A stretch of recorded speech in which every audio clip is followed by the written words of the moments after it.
Tuesday morning to you. Welcome to Matthew study number 61. It's great to have you on board with us here today, and I'm looking forward to spending an exciting few minutes in Bible study with you today. We're at the beginning of Matthew's sermon, I should say Jesus' Sermon on the Mount. It's Matthew's recording of it. Yesterday we looked at just a little bit of an introduction. I want to finish that introduction and begin moving forward today. When we get to this Sermon on the Mount, we don't see a parallel directly in terms of the other Gospels. We have the Sermon on the Plain in Luke. These teachings are not entirely in all of the other Gospels. They tend to be spread out in different ways and in different forms. And so there's been a debate down through the ages as to whether or not this is actually one sermon, or rather, if this might be more of a collection by the gospel writer Matthew, put into one place, that these are Jesus' teachings.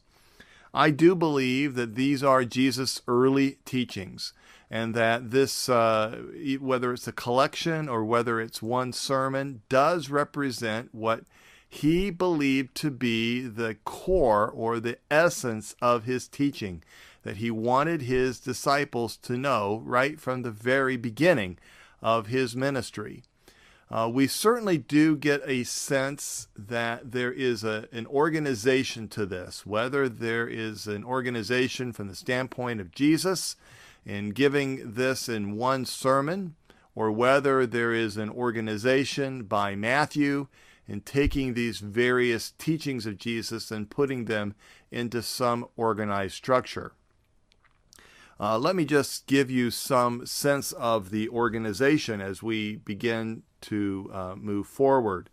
When we take a look at the Sermon on the Mount, we see that this, again, goes from Matthew chapter 5, beginning in verse 3, and moves all the way through to the end of chapter 7, or actually a couple verses just shy of chapter 7, in verse 27.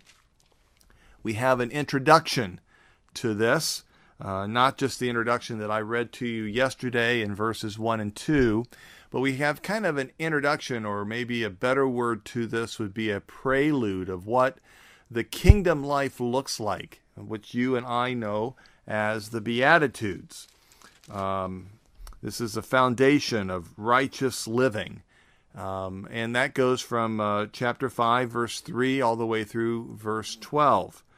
Another form of introduction is what the essence of discipleship looks like, or what the essence of being a student of Jesus or a follower of Jesus looks like. And that goes from verse 13 through 16.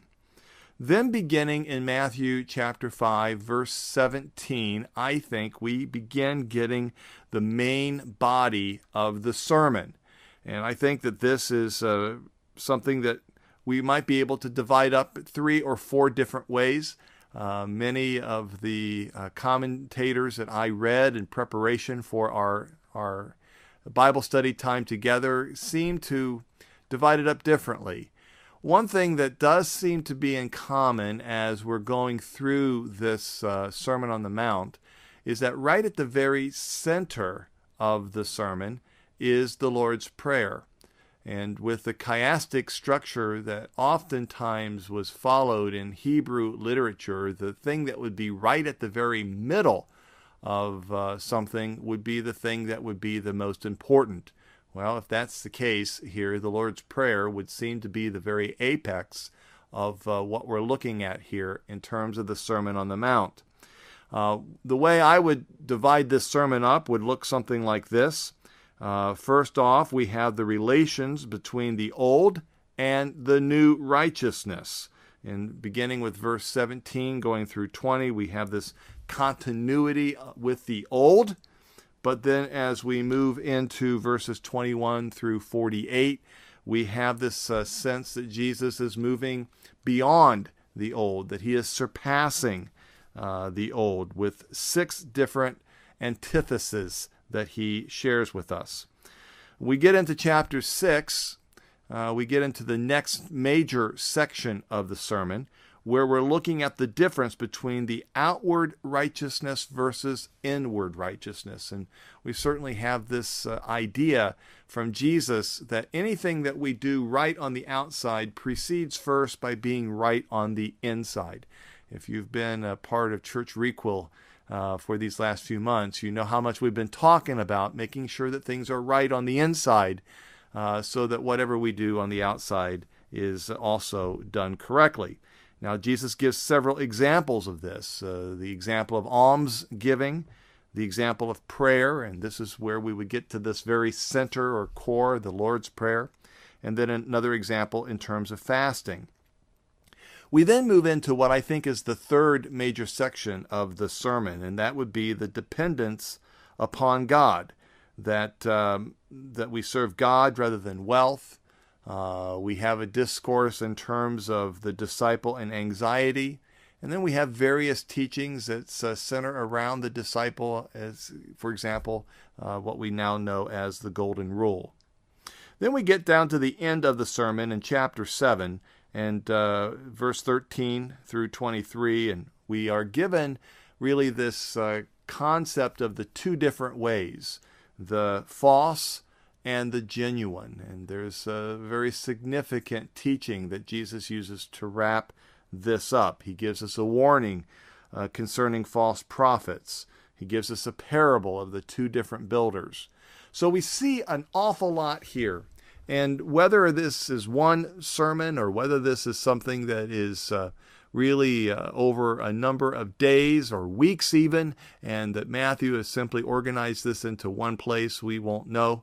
I tend to favor the latter, believing that this is probably a collection of Jesus' early teachings, but that it's very important to understand as we go into chapters 8 and 9 that what has been taught in verses 5 through 7 is being showcased when we get to Matthew chapter 8 and 9. There's some reasons for me thinking that this might not be simply one particular sermon. There are some parallels that we see between Matthew and Luke. When we are looking, for example, at Matthew chapter 5, verse 13, where we see the talk about the salt of the earth, but the salt losing its saltiness. Well, we see that in Luke chapter 14. But just a couple of verses later, when we get to Matthew chapter 5, verse 15, where we get to the idea of the lamp and the lamp being placed under the basket, well, Luke puts this over in Luke chapter 8, verse 16. When we skip just a few verses down, we get to Matthew chapter 5, verse 18. And we see where Jesus tells us that until heaven and earth pass away, not an iota, not a dot will pass from the law until all is accomplished. Well, Luke puts this over in Luke chapter 16. And I could go on and on with this, different things that is just totally organized differently in Luke. One could certainly make the argument that it's Luke who has taken one sermon and put them in multiple places. It's also possible, certainly, that Matthew took a number of different talks of Jesus and put them all together for his early church and for their benefit to be able to see it in one place. Like I say, this is a debate that's gone on for a couple of thousand years. We're not going to get it resolved here today. What we certainly do want to do is to benefit from these incredible teachings.